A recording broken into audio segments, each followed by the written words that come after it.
Welcome to Arsenal Kids Podcast.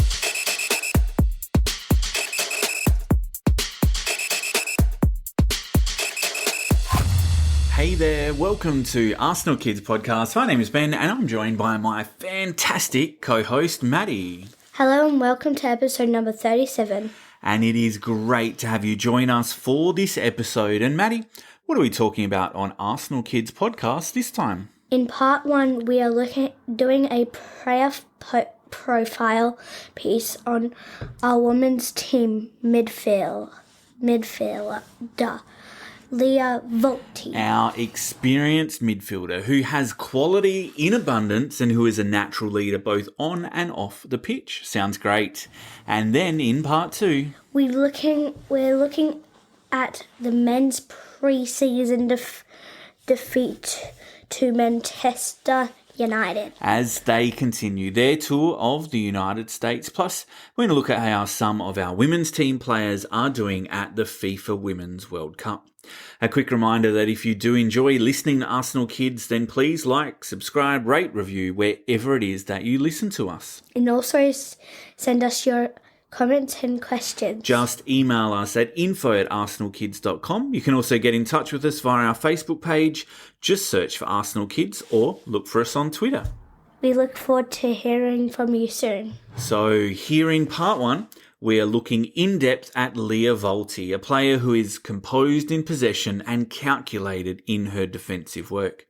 The Switzerland captain is also one of the first names on our team sheet and plays a vital role in our build-up play. In fact, she's actually so talented with both feet that she completed more passes in the Women's Super League last season with her non-dominant foot. Wow, that's amazing. Tell me more about Lia. Sure thing. Let's start at the beginning, shall we? Lia Joelle Walti, born in Bern, Switzerland on the 19th of April, 1993.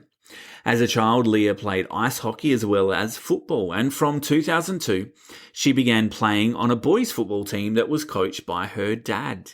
In 2007, she was admitted to the Huttwil Training Centre, and half a year later joined Team Bern West. And then in 2009, moved to BSC Young Boys, where she played for a year in the under-16 boys team. Then she joined the BSC Young Boys women's team, where she won the league in 2011. And in that same year, she also made her debut in the UEFA Women's Champions League. Where did she go after that? After that, Walti then signed a contract with FFC Turbine Potsdam of the Frauen Bundesliga. She was named captain in just her second season with the club and played 110 games for them between 2013 and 2018. And then she joined the Arsenal club? She did. Walti signed a contract with Arsenal in July 2018. Walti was instrumental in Arsenal's 2018-19 league winning season, although she was only able to play half the season after she suffered an LCL injury. Wait, an LCL. Isn't it normal an ACL?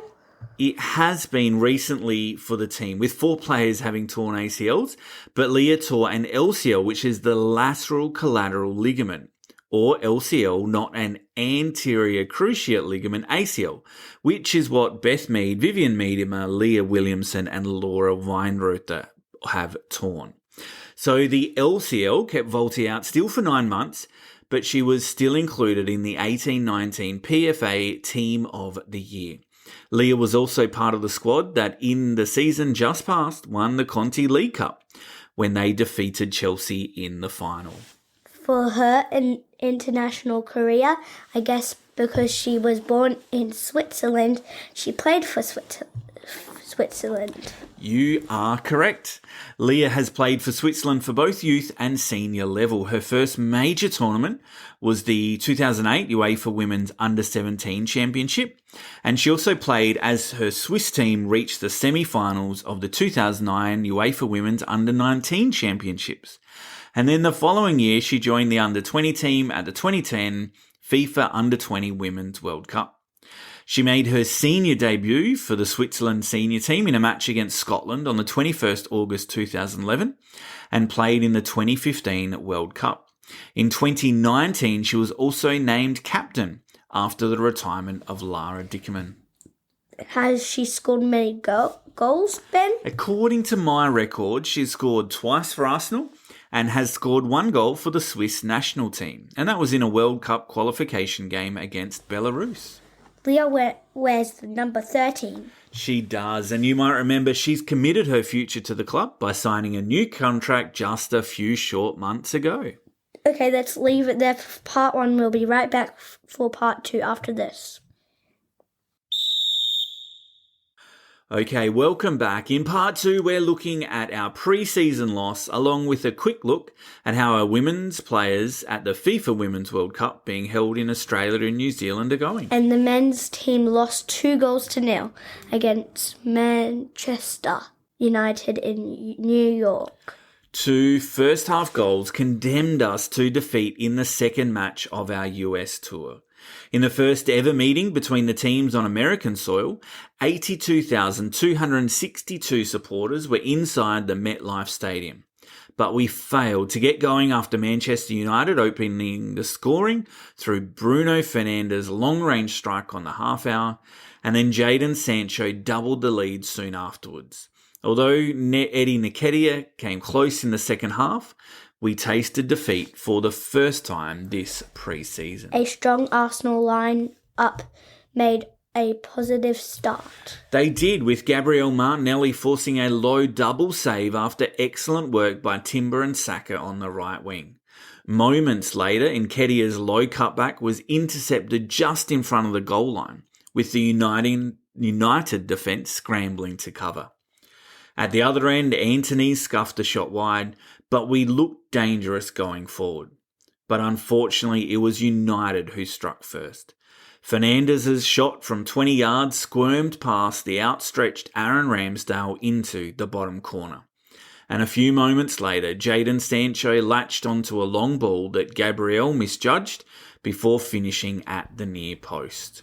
The game got more physical with our player on the end of some hefty challenge. It did. We did start the second half on the front foot, but the game really lost its fluency as the changes were made by both coaches as they were seeking to boost the fitness levels of the players.